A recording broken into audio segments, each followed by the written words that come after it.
बिस्मिल्लाहिर्रहमानिर्रहीम जी। मंसूर आपके सामने मौजूद है इसी में कंसल्टेंसी की तरफ से। कनाडा कनाडा कनाडा, यकीन करें कि लोगों के कॉल्स, लोगों के मैसेजेस, लोगों की क्यूरीज, कनाडा कनाडा कनाडा ऐसा इस वक्त आइटम बना हुआ है कि जैसे रद्दी के भाव बिक रहा होता है ना, ऐसे हर बंदा कनाडा कनाडा कनाडा। देखिए, कनाडा का वीजा या ऑल ओवर द वर्ल्ड किसी भी कंट्री का वीजा अप्लाई अप्लाई कर आप करेंगे, डॉक्यूमेंट्स रिक्वायरमेंट जो है ना उसको मद्देनजर रखना है।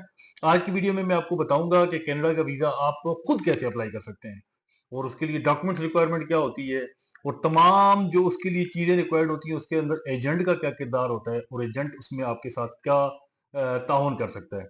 तो मेरे साथ जुड़े रहिएगा और उस वीडियो को एंड तक देखिएगा, कोई चीज मिस ना हो, ताकि आपसे और आप प्रॉपरली अपने हिसाब से अपने खुद अपने डॉक्यूमेंट्स पूरे करके कनाडा का वीजा अप्लाई कर सकते हैं। ठीक है जी, आज की वीडियो में स्टार्ट करता हूं। मैं कनाडा की जो डिटेल है वो कि कनाडा दो किस्म का वीजा होता है। एक शॉर्ट टर्म वीजा होता है जो 6 मंथ का मिलता है, वो डिसाइड करता है एम्बेसडर कि आपको कितने अरसे का दे रहा है। जो मिनिमम 6 मंथ होता है, मैक्सिमम आपने सुना होगा अक्सर कि जी 10 साल का वीजा, अगर पासपोर्ट आपका 10 साल तक वैलिड है तो 10 साल का वीजा आपको मिल जाएगा। अब ये भी एक चल रहा है और होता भी इस तरह से है, मोस्टली ऐसा हो भी रहा है। काफी सारे ऐसे क्लाइंट्स होते हैं जो अपना वीजा की एक्सपायरी के हिसाब से जाके वीजा उनको मिला है और वो लगवा के आए हैं। अच्छा, तो इसके अंदर जो सबसे मेन चीजें हैं, इसके अंदर जो डॉक्यूमेंट्स रिक्वायरमेंट है ना, पासपोर्ट आपका आपके पास होना लाजमी होता है, जो कम से कम 6 मंथ वैलिड हो। अगर आपने आपके पास पासपोर्ट की वैलिडिटी यानी नियरली पासपोर्ट आपका एक्सपायर नहीं होना चाहिए। ठीक हो गया। अच्छा, फिर उसके बाद आपने सबूत देना होता है कि आप अपने मुल्क में वापस आएंगे। वो सबूत किस सूरत में देते हैं? या आपका बिजनेस है या आपकी जॉब किसी स्ट्रॉन्ग कंपनी में जहां से आपकी अच्छी अर्निंग आ रही है, अच्छा पैसा कमा रहे हैं, तो आप उसके डॉक्यूमेंट साथ लगाते हैं और आप गवर्नमेंट को ये बताते हैं, कैनेडियन गवर्नमेंट को ये बताते हैं कि मैं मुझे वहां पर स्किप होने की जरूरत नहीं है, मैं एक एज अ स्किपर जो नहीं जा रहा हूँ, मैं अपने मुल्क में वापस आऊंगा क्योंकि यहाँ पर ऑलरेडी मैं बहुत अच्छी अर्निंग कर रहा हूँ। ठीक हो गया।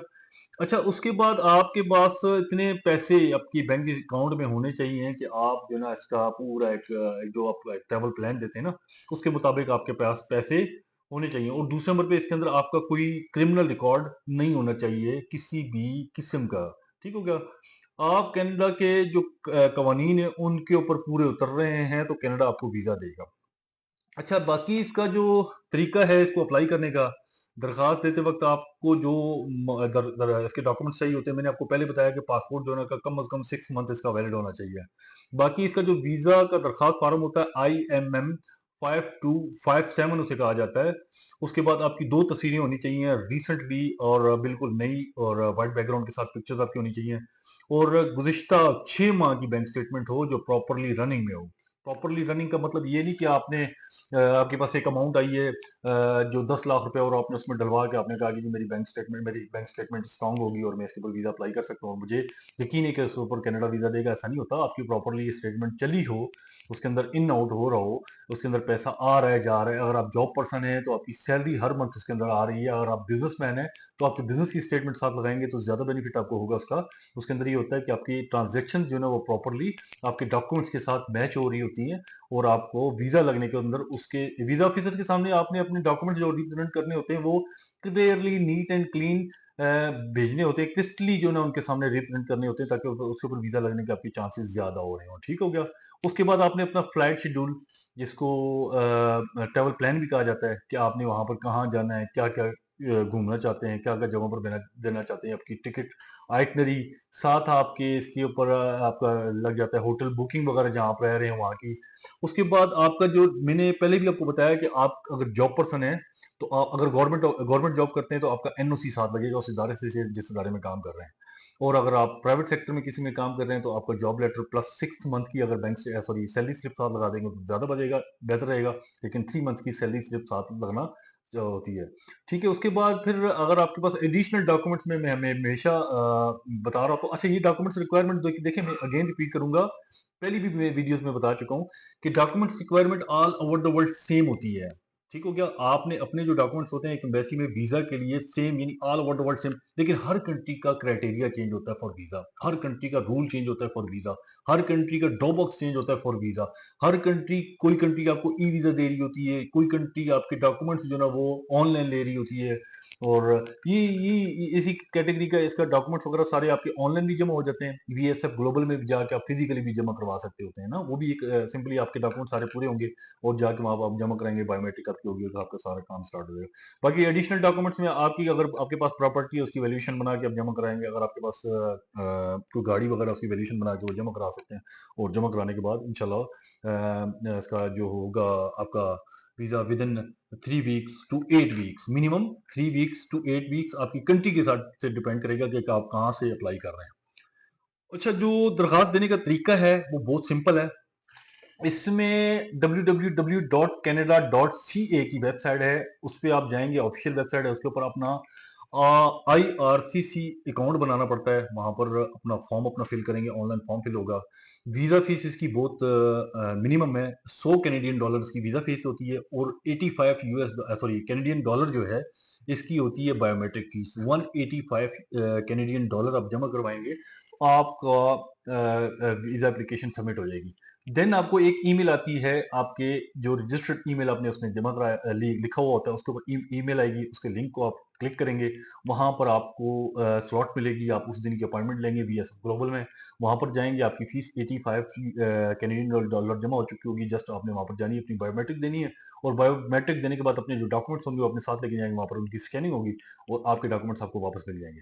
बाकी फिर इसका डिसीजन जो है ना वो आपको ईमेल के थ्रू आपको ईमेल पे आ जाएगा, या आपका जो पोर्टल है पोर्टल के ऊपर आ जाएगा, आप उसको चेक कर लीजिएगा, और देन इंशाल्लाह जो उसके ऊपर फर्दर होगा वो आपको पता चलेगा।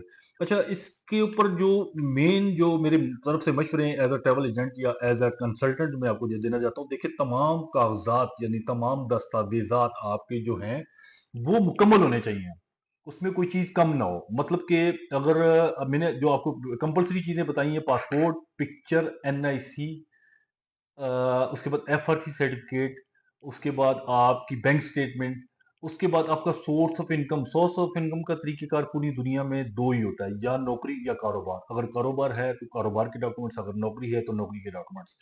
अच्छा, फिर उसके बाद अगर आपके पास वहां से कोई इनविटेशन आया हुआ है तो साथ लगाएं, आपके वीजा लगने के चांसेस ज्यादा हो जाएंगे। ठीक हो गया? तो सिंपली मेरा मशवरा ये है कि अपने डॉक्यूमेंट जो है ना वो मुकम्मल करेंगे तो आपके वीजा लगने के चांसेस ज्यादा होंगे। ठीक हो गया?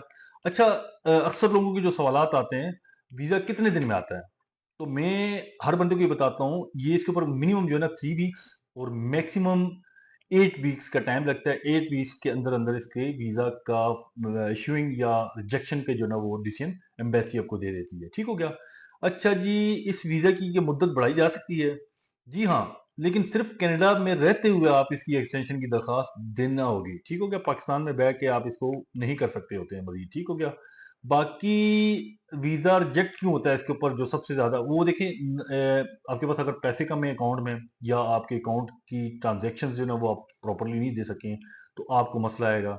और अगर आपके डॉक्यूमेंट्स बिजनेस है और बिजनेस को प्रॉपरली रजिस्टर्ड आपने किया नहीं किया हुआ, या उसकी टैक्स रिटर्न्स आपने नहीं जमा कराई हुई, या सिंपल एक बिजनेस है जिसको आप बहुत लाइटली ले रहे हैं, जिसके ऊपर आपकी ट्रांजेक्शन वगैरह का मसला आ रहा है, या बिजनेस को आपने उन प्लेटफॉर्म से रजिस्टर्ड नहीं किया जहां से वो होना चाहिए। यानी मोस्टली देखें, बिजनेस पाकिस्तान के अंदर दो जगहों से रजिस्टर्ड होता है, तो लोग समझते हैं कि शायद मेरा बिजनेस रजिस्टर्ड हो गया, एक FBR से और SCCP से, वो समझते हैं कि शायद हो गया। लेकिन मुतलका डिपार्टमेंट जिस तरह से एक ट्रैवल एंड टूर है, वो DTS डिपार्टमेंट से लाजमी रजिस्टर्ड हो तो उसकी हैसियत एक होती है, DTS ट्रैवल एंड टूर होती है, अदरवाइज वो एक कंपनी होगा लेकिन एक रजिस्टर्ड बिजनेस नहीं होगा। तो ये चीजें होती हैं। उसके बाद अगर जॉब पर्सन है तो जॉब पर्सन की जिस कंपनी से वो जिस कंपनी के साथ वो काम कर रहा है। अच्छा, अच्छा, तो वीडियो काफ़ी लंबी हो चुकी है। मेरा कोशिश होगी कि एक एक किसी के साथ एक और स्टेप बना के इसके बारे में जोड़ दूँ मज़ीद मालूमात के लिए चैम्बर की।